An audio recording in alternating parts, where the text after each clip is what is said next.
Having a pool is a summer survival strategy, but there are a lot of hidden costs involved. Hi, I'm Danny Brown. I'm the CEO of Myriad Real Estate Group, and today we're going to look at the cost of a pool. Most people focus on the overall cost of the house, but they don't consider the monthly tax associated with actually owning and maintaining the pool in the backyard. So first we're going to talk about energy vampires. So the cost of the electricity to run and maintain your pool. A really good general rule of thumb is that pump is going to need to run an hour for every 10 degrees it is outside.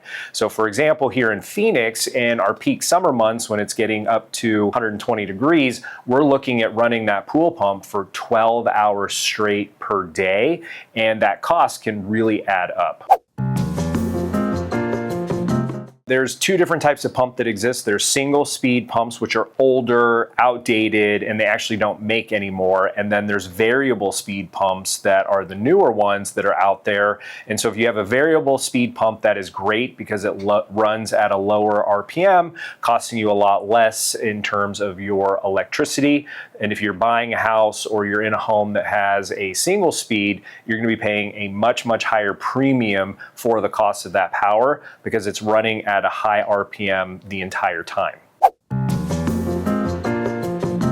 So we know that power is going to cost different depending on what region of the country you're in, but you should be able to expect it to increase your monthly utility bill by $50 to $80 per month. If you've got the variable speed pump, you're looking at probably something around a 70% savings on the cost of that energy.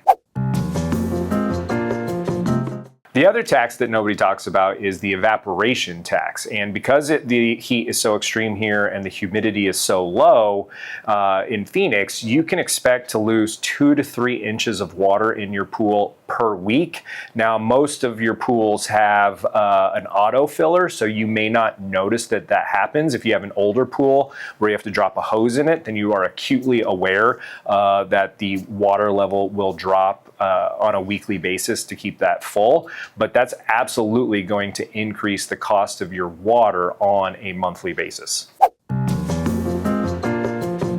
So let's get into the chemical cocktail, and basically you need to be Walter White in Phoenix to be able to maintain a clear pool. Our UV rays are so intense that it will actually not only evaporate the water, it will evaporate the chlorine in the pool, and then all of a sudden the water will just turn into algae. Algae grows extremely quick here in Phoenix. You can get mustard algae, you can get black algae, which is really awful for swimming pools and terribly hard to get rid of.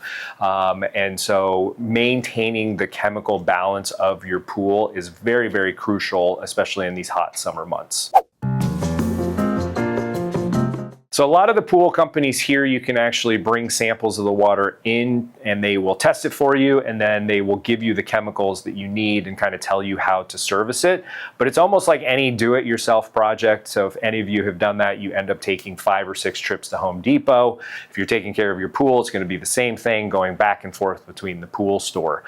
You probably can expect to spend on a monthly basis anywhere between $30 to $60 a month just on the chemicals to maintain your property.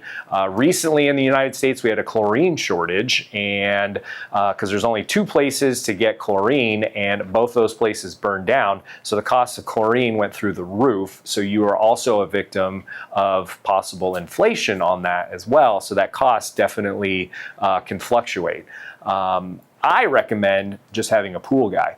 Makes it much, much easier. You're not spending your Saturdays cleaning the pool. Again, if you do not have a degree in chemistry, it is extremely hard to keep it in balance. If you're hiring a pool guy, you're looking at spending somewhere between $120 to $200 a month for them to come in and maintain it.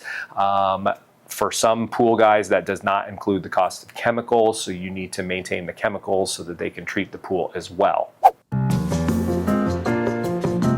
So I know I painted a pretty grim picture of owning a pool, but just like everything, there's pros and cons. I, for one, having lived in Phoenix my entire life, have always had a pool.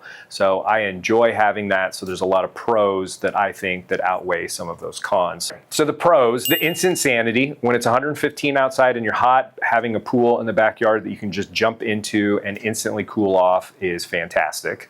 So for those of you who have kids, you know that it is really hard to find entertaining things for them to do in the summertime because it's so hot outside. So the entertainment factor of having a pool is huge. You know, having the barbecues, the kids swimming and playing and exhausting themselves throughout the day is very crucial in our summer months. And then finally, of course, I'm in real estate, so the resale value. A pool is absolutely going to add value to the home, increase the desirability of it when it sells, and so it's absolutely going to increase the value of your home when you have a pool. So now let's talk about the cons. Well, of course, there's the liability. You have this huge body of water in your backyard, and so there's got to be safety requirements that go along with it. So a lot of people think that it's a requirement to have a fence around the pool. It is usually not, depending on most city code. You just have to have a fence around your yard, and then all gates and doors leading to the backyard do have to be self-closing, and that will typically pass any sort of city inspections. Now, I think it's a very good idea, especially if you have small children, to absolutely have a separate fence around your pool. Drownings in Phoenix are a very common occurrence, unfortunately, especially in our summer months. You do have young kids. I am a big proponent of doing swimming lessons, especially early, having alarms. There's even alarms that you can put on top of the water. So if the water starts to move, they go off. But having alarms and locking your doors is huge. So you just have to pay a lot more attention if you have little ones, because the last thing anyone wants to do is be a statistic.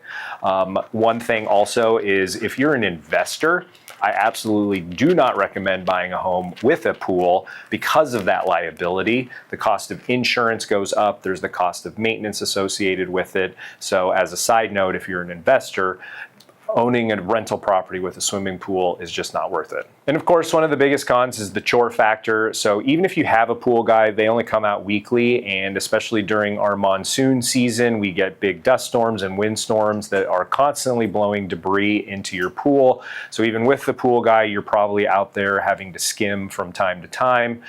So there's certainly a level of responsibility that goes with the upkeep, even if you do have hired help.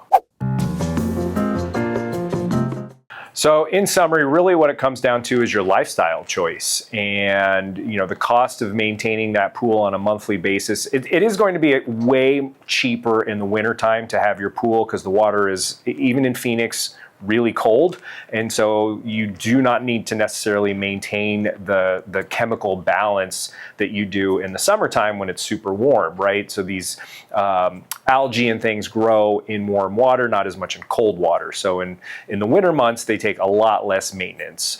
But during the summer months, you can expect to pay upwards of an extra $300 per month for that maintenance and the cost of that swimming pool. So be sure to calculate that into your monthly budget. I pretty much compare a swimming pool to a boat. If you're going to use it on a regular basis, then it is totally worth it. Most people say that the best day of owning a boat is when they bought the boat and when they sold the boat. With the swimming pool, you can't really sell just the pool. It's kind of a fixture there. So if you're going to use the pool on a regular basis, I absolutely think it's worth it. If you have kids, it is absolutely worth it. If you are a single adult, you're probably not going to use it as much as you think you do.